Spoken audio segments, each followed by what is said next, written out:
No, let him wait, Oga. Please, why did you do this to me, Limubiri? Please, I don't want them.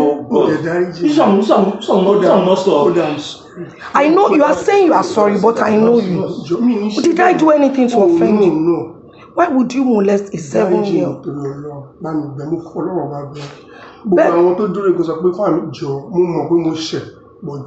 I'm saying almost 7+. If you are telling me pay is the devil, fine. You should not talk about devil now. Only thing they are making now.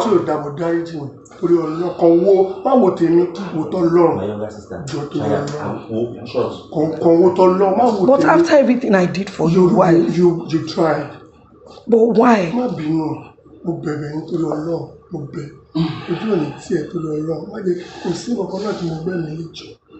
But I want to understand. I took out my time, registered you in the school. The only thing I didn't even do was allow you to stay in my house. And that was because my marriage just broke up and I didn't want people to. So what did I do to deserve this? Oh, deserve it. If I'm lying, look, deserve it. But me, God, you see me, carry me. Mo bẹ̀bẹ̀ tó bá kọ̀rọ̀ pẹ́pẹ́ gbé mi lọ ẹ jẹ́ kí n kàn para ní ẹjọ́. No, you have not even answered my question. Why molest a 7-year-old? I feel mi mọ dáríjì mi. Mo mọ̀ pé mo ti ṣe tí ò dá kò dé dáríjì mi. Is sexual molestation, is it right? You just tell me I don't understand you about this one. I understand him now. She was on English. No, the thing is that he molested her when she was 7. And then he came now that she's 14. So do it again. Okay, why do it again now? Why do it again now? Okay, tell us, why do it again now? I won't say not do it. No, but why do it again now? I'm going to come.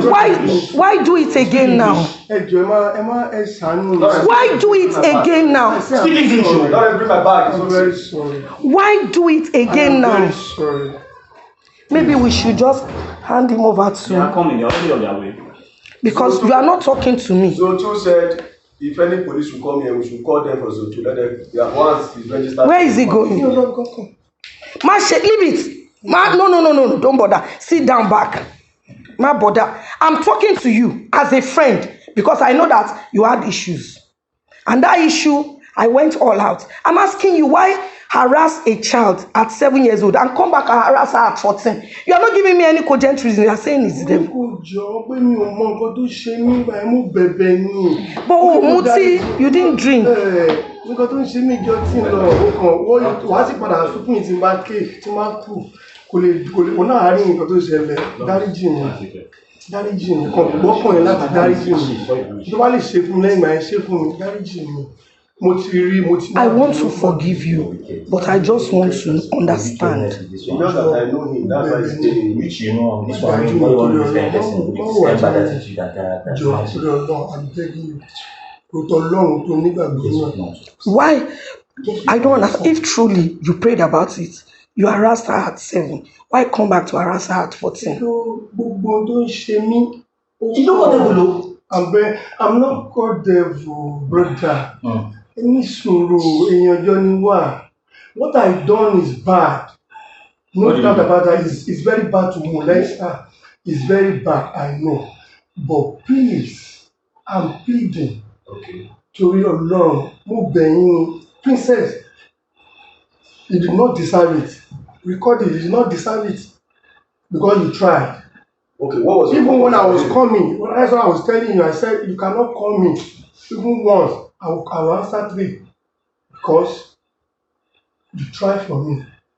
Hey Joe, just help me. Okay, what was your aim now? What was your aim? To just destroy her life? Or what? There's no aim. When there is problem, this spiritual problem, you have spiritual problem. You can't even know, she knows. That you have, know what she has. You have spiritual problem. She even gave me a number. Someone to go, I mean, 1 or 2 people. I gave you a pastor's number when you have problem with your marriage. Did I know that you can molest a 7-year-old or harass a 7-year-old? But you are not making me understand.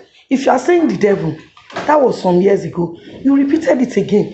Does it mean you have done it to other people? I know. So you are saying if I ask around, nobody will say. See, It's because That means if you were to be in my shoe, my stepchildren for no this thing safe for your hand. No. I married a woman that lost her husband 7 years ago. That is true. And let me tell you, the daughter is just a little bit bigger than this. So you mean if you were to be in that shoe, you won't spare that little girl? He's telling the fact. You know what she calls me?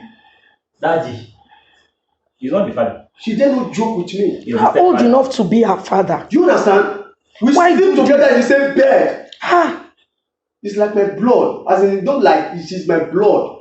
You see the mother. If I call her any see. No, His intention. His intention. Not. that's what I'm saying. It's My wife intentional. left me. My Lanre, wife left me Lanre, at the point it's of intentional. nowhere. If it's not intentional, My if wife it's left not me three intentional, children. Three good children. Three children, back. boys. if it's not intentional, why harass a child at 7, then come back years later? Do you No, know why what you did? do that? Do you know what you did? It's intentional. Once you enter, you attacked her.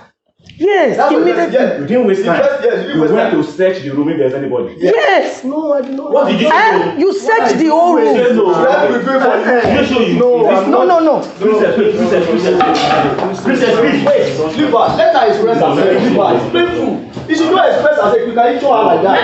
Leave her, leave her. Leave her. Let her express herself.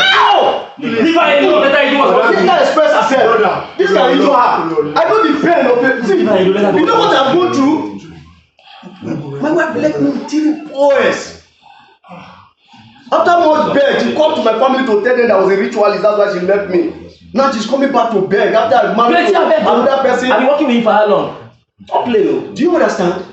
This is what I do. You search the whole house. Immediately I step out. We were watching you. If You lie again. Why are you lying? If I come to my door, if I come to my door, this guy don't go What did you do? What did you now do? Leave him. I said, no, I'm not. What did you Because do? what I did is bad. As I just said, I said, this place is smaller than the That place place. we go there. So Moania, how many rooms?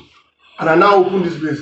I said, 3 rooms. I said, this place is small. Where did you And he said, open? Wait, where did you open? We're here.